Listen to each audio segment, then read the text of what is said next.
গত বছরের মার্চ মাসে না ফেরার দেশে পাড়ি জমান পূজা চেরির মা। মায়ের মৃত্যুর 1 বছর পরও সেই শোক কাটিয়ে উঠতে পারেননি পূজা চেরি।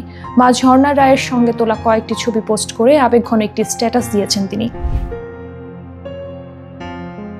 ঢাকায় সিনেমার চিত্রনায়িকা পূজা চেরি তার স্ট্যাটাসে লিখেছেন, মা ও মা কেমন আছো তুমি? তোমাকে দেখি না 365 দিন হয়ে গেল। কিভাবে চলে গেল সময়টা। গত বছর এই সময়টা আমার কাছে ছিল নরকের আগুনের মতো ভয়ঙ্কর।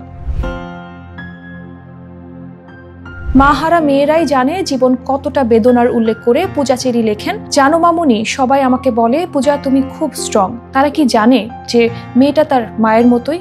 তুমি তো সব শিখিয়েছো মামুনি। একটা মেয়ের মা ছাড়া তার জীবনটা যে কি বেদনার তা কেবলই ওই মাহারা মেয়েরাই বুঝে।